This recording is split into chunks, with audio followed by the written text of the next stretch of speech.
Hello once again. Okay, now, as we have done in the previous exercises, we want to start off with identifying what type of document this is going to be. So, as you may recall, start off with a less than sign and an exclamation, and in capital letters, doc type, HTML, and then a greater than sign. Now, you may want to take some of these lines of code and just put them away someplace where you can copy and paste them in instead of rewriting them every time. However, rewriting them at the beginning of this course is a good exercise for getting it into your mind exactly what goes where and when. So when you do build one from scratch and you don't have those lines of code with you, you can just sit down and type it away. In the previous one, I mentioned about how you should go ahead at the beginning and save it as and identify it as an HTML file. It will always take the first line, so I always rename my first line. In this case, your book will to name it JavaScript book. So I'm going to do JavaScript. For the sake of this video, I'm going to say JavaScript exercise, or just EX, and then .html. And I'm going to also save on the desktop versus in the chapter 1 folder, as the book tells you to do. Again, note that it does change the color of your code here. And then the next thing we do is we tell it that it's HTML language, lang equals en, and then we have meta char set. So these we did last time, so you may recall them. And this part, UTF-8, it identifies it as Latin text. And then we get into using the tags head, body, and designing to tell exactly what the design script is going to be using, and so forth. In this exercise, we're going to be inserting an image. Again, and that's provided for you along with your textbook on the CD. Now, the meta tag comes in between the two head tags. I did not mention that again this time. And then we also have our title.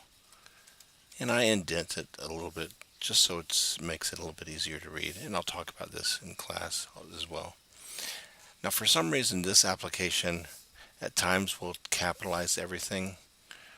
And HTML5 does not capitalize everything. And let's just call this the JavaScript book exercise. Okay, then we're going to do something that we have not done before. We're going to attach to this a Cascade style sheet. In this class, we will learn HTML5 and CSS3. CSS stands for Cascade Style Sheets. And what we want to do is to link that Cascade Style Sheet to this part of the page now. This is the first semester that I've ever introduced it this early, but our textbook that we're using this semester does introduce it in the first chapter, even though it doesn't get into the deeper parts of CSS until later in the book. It still introduces it at this point as attaching it to the page. Okay, we're going to tell it that it's going to be a style sheet.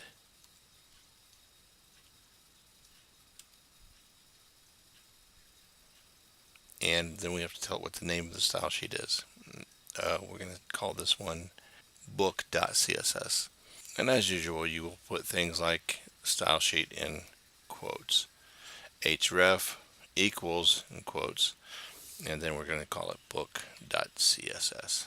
That is exactly what your textbook calls it. I apologize. I just now realized I told you something completely wrong.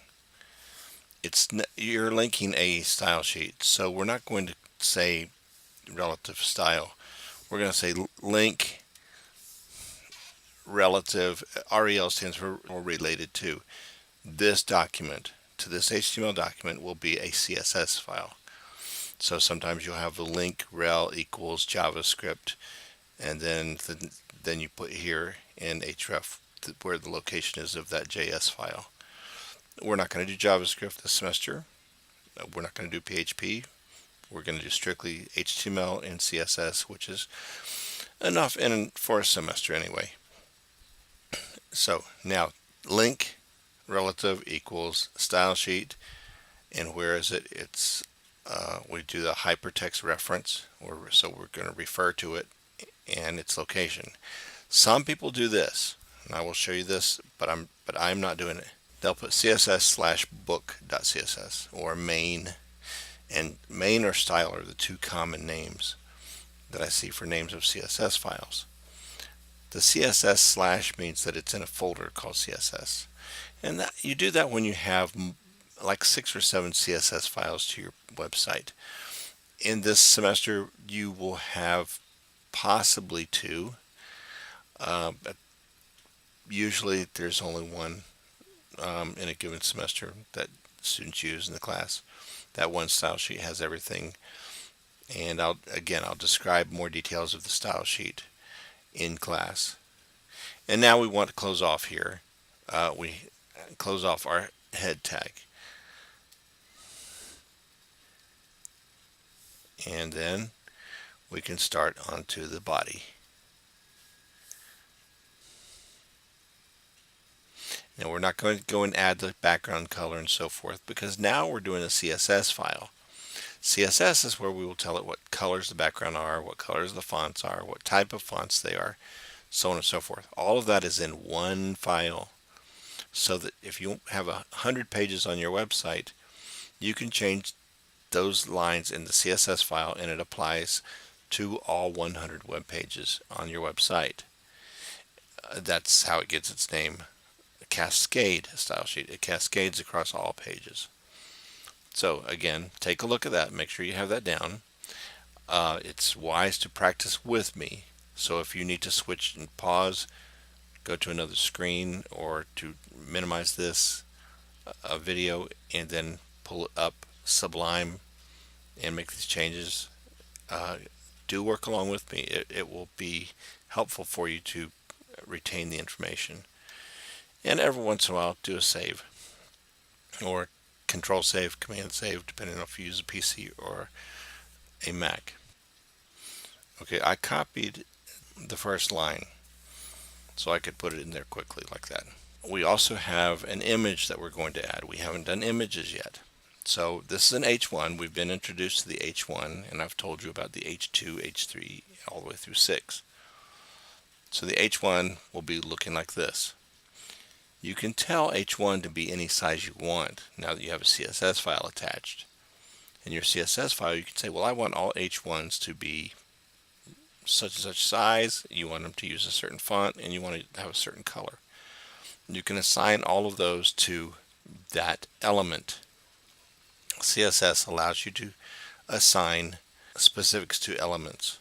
And then we have an image, so it's img src. Okay, so that says image source equals, and it happens to be named JavaScript book.jpg or JPG.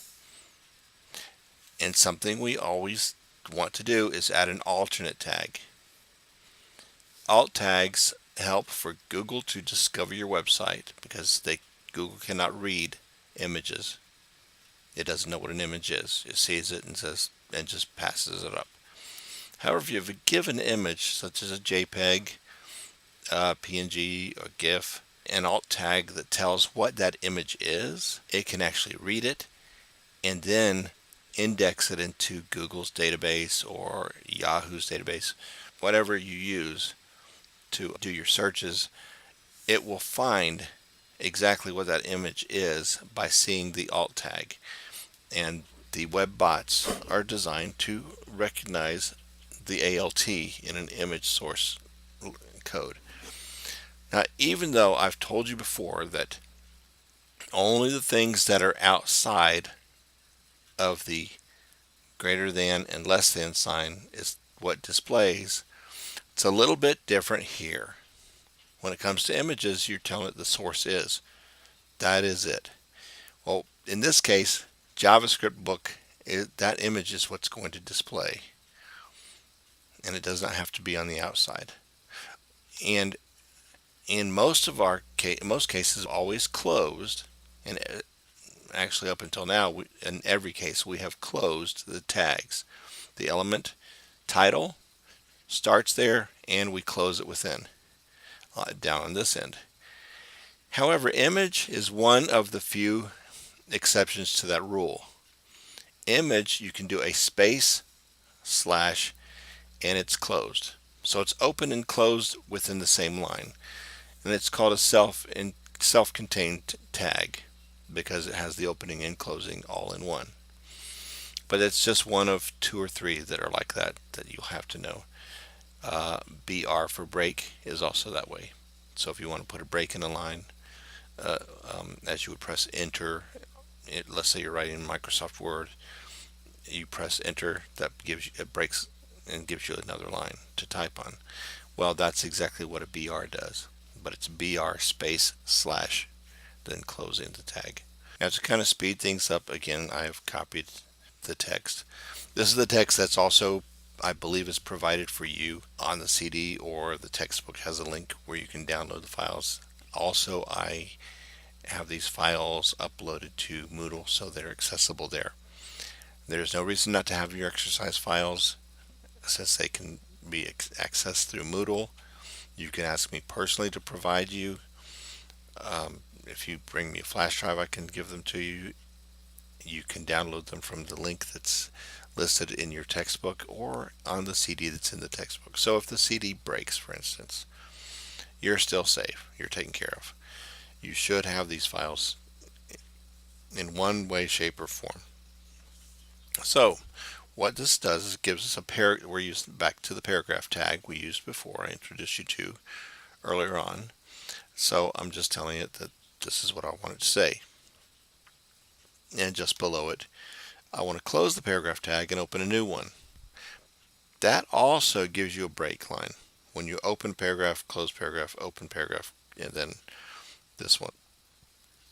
And then this one will close with another line I'm going to put in here, which will be to read more. However, I want it to link to a page that has something on it. So it would normally go there. It would be something like more.html. That's hypothetical. That does not really exist. And in the exercises, I don't think it tells you to do that. And then you would tell it that, okay, well, then I want it to say more ... Then close your A, because that is your element. You only close your elements. And then that gives the viewer a link if they want to go on and learn more about this book. Now we want to close the paragraph since it was opened right up here. So we'll put a closed paragraph. And let's put in some breaks. BR. Now they can, by the way, break can also go in this way. It can go that way, or it can be, as I referred to earlier, as an open. Either one works in HTML5. I am of the practice of doing it this way, since that's been my training in using from XHTML to HTML5. It's been this way. So I'm going to put those breaks in, and then I'm going to go down here, and what do I need to do? If I'm done, what do I need to do? See if you can answer that question to yourself. Here's my hint. I have to close something that I have opened. Actually, I have to close two things that I've opened. When you are done with the web page, make sure you always do these. Body, close, and then what else did I open even earlier than the body? HTML. Okay, and there I am done. I'm going to do a Command S. Then I'm going to pull this up and then show you what it looks like on the page. Okay, and there it is on your page. Now you may have the question, well, okay, the image, that looks fine. I remember putting that in. I remember the two paragraphs I put in. I remember the H1. It looks kind of bigger and different. Well, that's because CSS told it what to do. We didn't write the CSS. This little box around it. How did it get centered and how did this box come around it? Well, that was also provided for you in the CSS file. So as you can see, the CSS file does have an impact on the outcome of your page. If you did not have the CSS file, this page would look something like that. The page would look like that. Other than the image would be showing because I did not specify where the image was located. It's not showing. Notice that the text looks like it's a serif font, such as Times New Roman or Times. One that we had before, that's an Arial like, or a sans, also known as sans serif font. That gives you an idea of what CSS can do. It makes a big difference, doesn't it? So we'll be getting into using CSS to impact your pages, but for quite a few chapters we're going to be just learning the specifics and a lot of practice of just the HTML itself. I apologize for this one being so long, but we did get a lot done. Thank you very much. Bye bye.